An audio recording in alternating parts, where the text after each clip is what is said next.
इस मिट्टी में अपना खून बहाया है। इस देश की रक्षा करना, इस देश के लोकतंत्र को बचाना और सांप्रदायिक ताकतों को रोकना हमारा कर्तव्य है। और हम राहुल जी के कंधे से कंधा मिलाकर हम हेमंत जी के प्रतिनिधि के रूप में, झारखंड के मुख्यमंत्री हेमंत जी के प्रतिनिधि के रूप में यहाँ उपस्थित होकर ये बताने आए हैं कि हम सभी जो धर्मनिरपेक्ष शक्तियां हैं वो हम एक हैं। और जनता इस लोकतंत्र में 2024 में अपने जो लोकतंत्र में जनता के पास जो अधिकार है, अपने मत का अधिकार, उस मत के अधिकार का तमाचा ऐसे ताकतों को मारेगी, ऐसा तमाचा मारेगी कि वो दोबारा लौट कर नहीं आएंगे।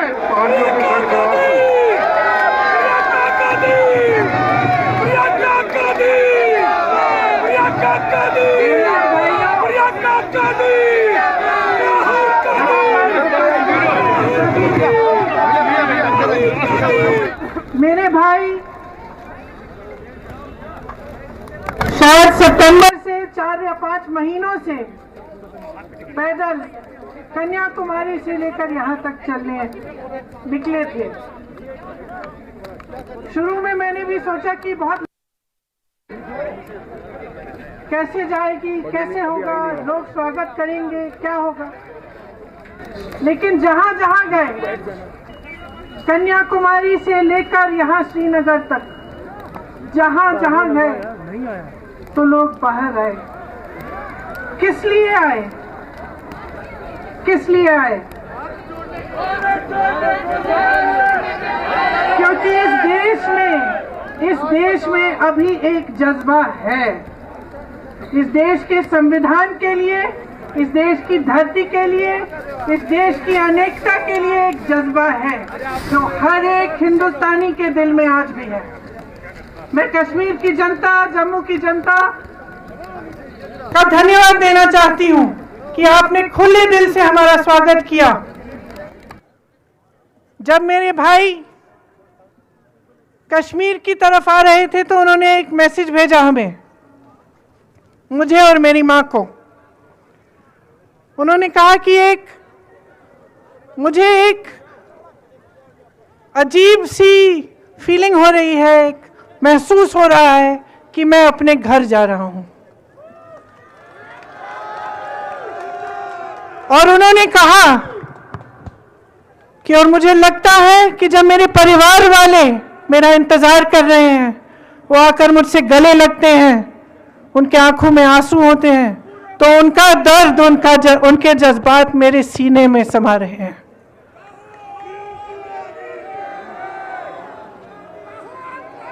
यहां खड़े होते हुए गर्व महसूस हो रहा है कि कांग्रेस पार्टी ने एक ऐसी यात्रा की जिसकी ओर पूरा देश देख रहा है और पूरे देश ने जिसका समर्थन किया।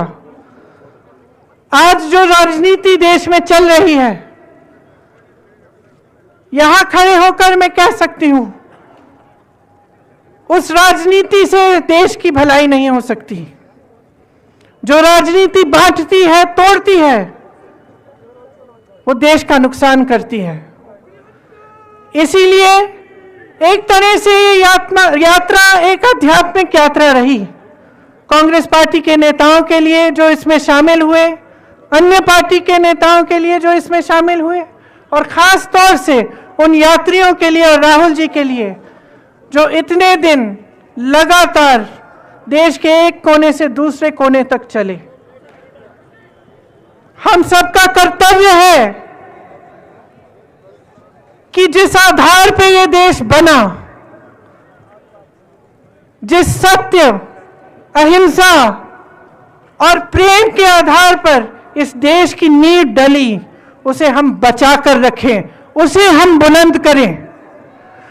वही दिखाकर भारत यात्रियों ने हमें दिखाया, एक रास्ता दिखाया है, प्रेम का रास्ता, एकता का रास्ता, सबको एक साथ लेकर चलने का रास्ता। तो आज यहां बर्फ में खड़े हुए आप सबको मैं धन्यवाद देना चाहती हूं, बधाई देना चाहती हूं कि आपने हमारे देश में एक रोशनी की किरण दिखाई है। और मेरी आशा है कि ये रोशनी पूरे देश में फैलेगी, कि नफरत खत्म होगी और प्रेम ही इस देश को आगे बढ़ाएगा और आप सबको एक साथ जोड़ेगा।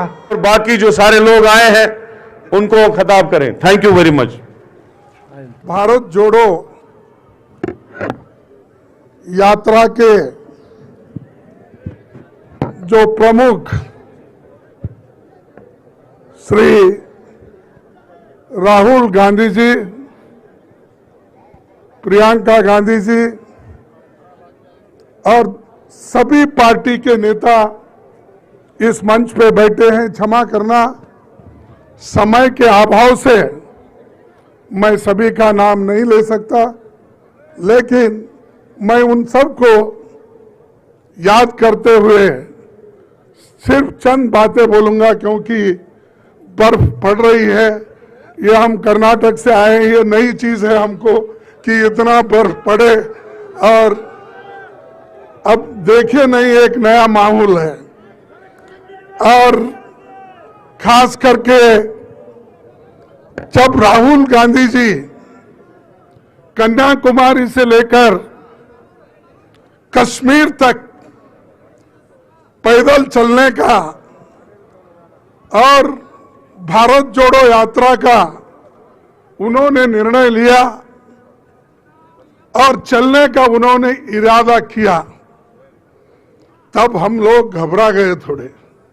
अब प्रियंका जी ने ये बात कही कि जब इतना बड़ा फासला जो कन्याकुमारी से लेकर कश्मीर तक आज यहां पर हम ठहरे हैं, तो हमको घबराहट हो गई। ये कैसा सक्सेस होगा, ये कैसा निर्णय राहुल गांधी जी ने लिया। लेकिन मैं उनके लिए एक शेर कह के शुरू करता हूं। इतना बड़ा लंबा रास्ता उन्होंने जो तय किया, तो इसलिए डर मुझे भी लगा फासला देखकर, डर मुझे भी लगा फासला देखकर, पर मैं बढ़ता गया रास्ता देखकर। डर मुझे भी लगा फासला देखकर, क्योंकि कन्याकुमारी से कश्मीर तक, पर मैं बढ़ता गया रास्ता देखकर। खुद ब खुद मेरे नजदीक आती गई, खुद ब खुद मेरे नजदीक आती गई मेरी मंजिल, मेरा हौसला देखकर। तो ये उन्होंने जो इतनी बड़ी दूरी कंप्लीट की, इसीलिए मैं हमारे पार्टी की ओर से, सारे जनता के ओर से और सारे लोगों के ओर से उनको बहुत बहुत बहुत बधाई देता हूं। और उनके साथ जो यात्री चले, रात दिन उनके साथ रहे, बारिश हो, धूप हो, ठंडी हो, इसमें वो चलते हुए उनका साथ दिए 200 से भी अधिक लोग, उनको भी मैं धन्यवाद करता हूं और बधाई देता हूं।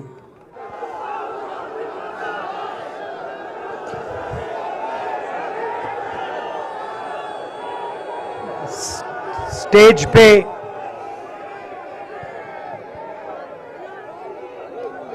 वरिष्ठ नेता, कांग्रेस पार्टी के वरिष्ठ नेता, विपक्षी दल के वरिष्ठ नेता, हमारे प्यारे कार्यकर्ता,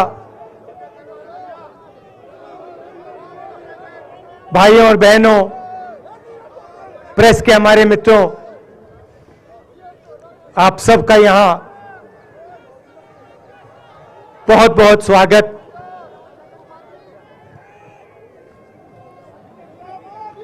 आप आज यहां बर्फ में खड़े हैं, मगर आप में से किसी को सर्दी नहीं लग रही है। आप बारिश में खड़े हुए, कोई भीगा नहीं। गर्मी में आपको गर्मी नहीं लगी, सर्दी में आपको सर्दी नहीं लग रही है, क्योंकि देश की शक्ति आपके साथ है।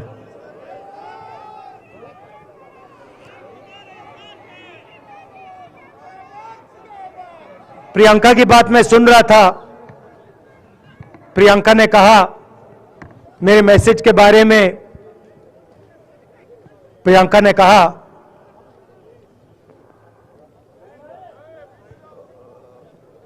नॉर्मली होता नहीं है, मगर मेरे आंख में आंसू आए।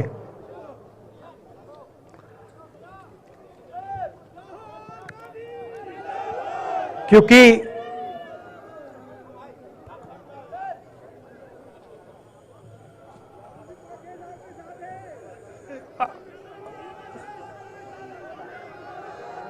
मैं कन्याकुमारी से चला, शुरुआत की और पूरे देश में हम पैदल चले। मैं सच बताऊं, आपको अजीब लगेगा, मगर मैं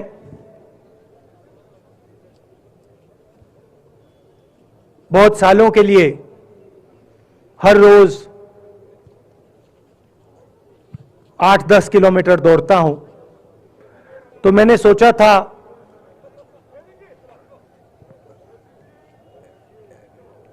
देश कन्याकुमारी से कश्मीर चलने में इतनी मुश्किल नहीं होगी। मेरे दिल में था कि आसान होगा, फिजिकली मेरे लिए ये मुश्किल काम, मैंने सोचा था मुश्किल काम नहीं होगा, मगर कन्याकुमारी से 5-7 दिन बाद घुटने में प्रॉब्लम आई और जबरदस्त प्रॉब्लम आई। पूरा अहंकार उतर गया और मैं सोचने लगा क्या मैं ये जो 3500 किलोमीटर हैं, क्या मैं इनको चल पाऊंगा या नहीं, पता नहीं कहना चाहिए या नहीं।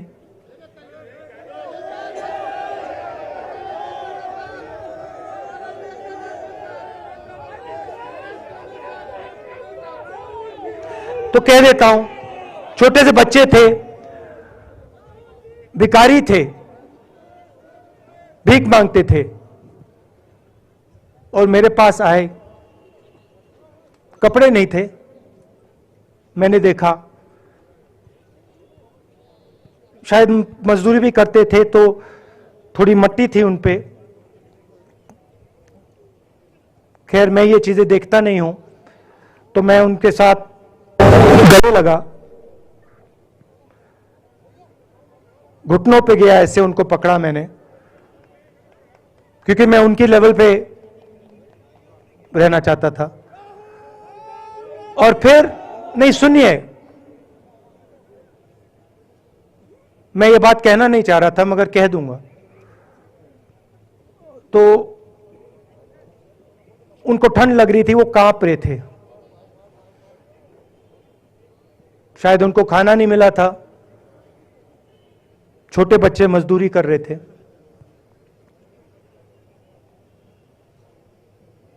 तो मैंने सोचा कि अब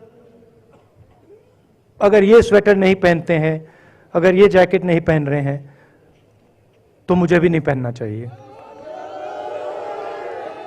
मगर मैं झिझका क्यों आपको बताना चाहता हूं, मैं झिझका क्यों आपको बताना चाहता हूं। जब मैंने ये खत्म किया, मैं चल रहा था, तो हमारे साथ एक व्यक्ति थे, उन्होंने मुझे मेरे कान में बोला, राहुल जी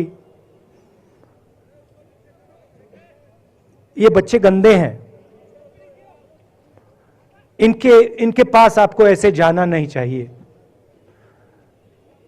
तो मैंने उनसे कहा,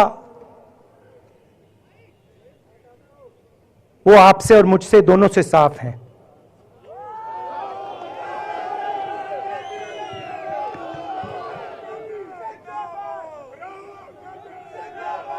तो देश में कभी कभी यह विचारधारा दिखाई दे जाती है। दूसरी बात आपको बता देता हूं, शायद लोगों को अच्छी ना लगे। जब मैं चल रहा था, आपने देखा होगा कि बहुत सारी महिलाएं रो रही थी।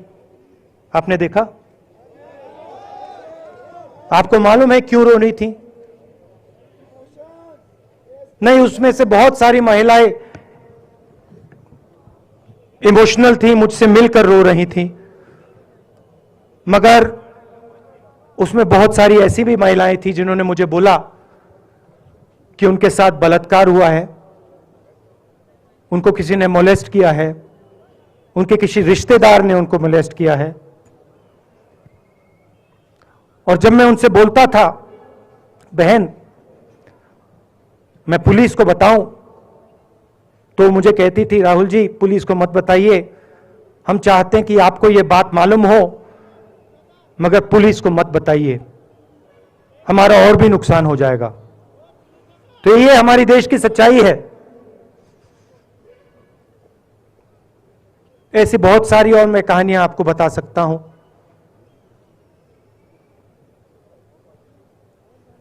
तो फिर मैं कश्मीर की ओर आ रहा था और मैं सोच रहा था कि इसी रास्ते पे मैं नीचे से ऊपर जा रहा हूं। मैं सोच रहा था कि इसी रास्ते से सालों पहले मेरे रिश्तेदार नीचे से ऊपर आए, सॉरी ऊपर से नीचे आए, कश्मीर से इलाहाबाद गंगा की ओर गए। और मुझे ऐसा लग रहा था कि मैं वापस अपने घर जा रहा हूं। ये जो मैं अभी कह रहा हूं, ये बात प्रधानमंत्री को नहीं समझ आएगी, ये बात अमित शाह जी को नहीं समझ आएगी, ये बात डोवल जी को भी नहीं समझ आएगी, मगर ये बात कश्मीर के लोगों को समझ आएगी, ये बात सीआरपीएफ के लोगों को समझ आएगी, ये बात आर्मी के लोगों को समझ आएगी, उनके परिवारों को समझ आएगी।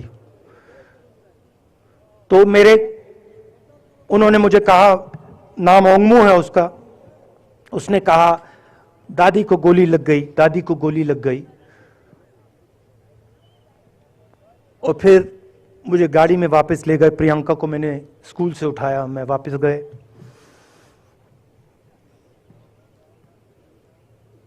और फिर मैंने वो जगह देखी जहां मेरी दादी का खून था।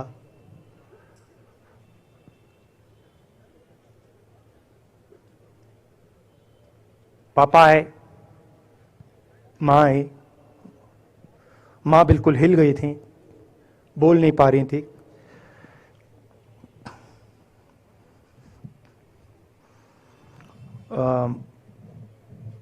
हाँ,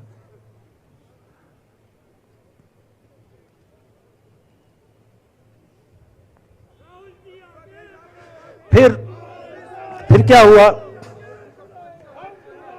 तो जब जो हम लोग हैं जिन्होंने हिंसा देखी है,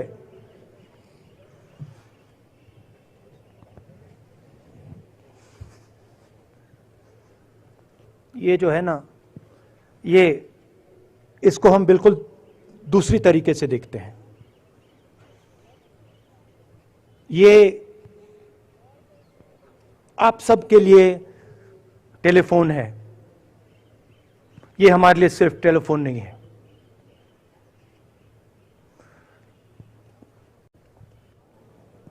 तो कल किसी जर्नलिस्ट ने मुझसे पूछा, यात्रा का क्या लक्ष्य है?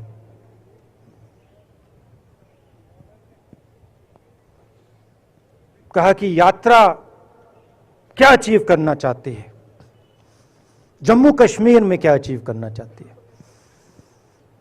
मेरे उस समय दिमाग में आया, मगर मैंने कहा नहीं बोलता हूं, कल भाषण में बोलूंगा। यात्रा का लक्ष्य है कि ये जो फोन कॉल हैं, चाहे ये आर्मी के हों, चाहे सीआरपीएफ के हों, चाहे ये कश्मीर के लोगों के हो, ये फोन कॉल बंद हो जाए।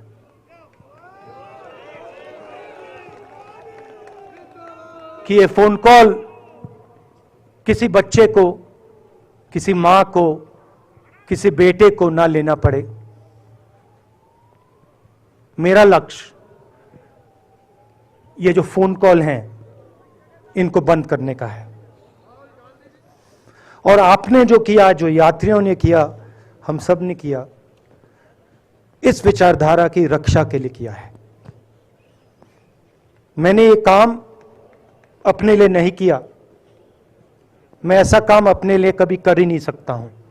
मैंने ये काम हमारे कांग्रेसी मित्रों को ये अच्छा ना लगे, मगर मैंने ये काम कांग्रेस पार्टी के लिए भी नहीं किया है। मैंने ये काम, और हम सब ने ये काम हिंदुस्तान की जनता के लिए किया है। और हमारी कोशिश है कि जो विचारधारा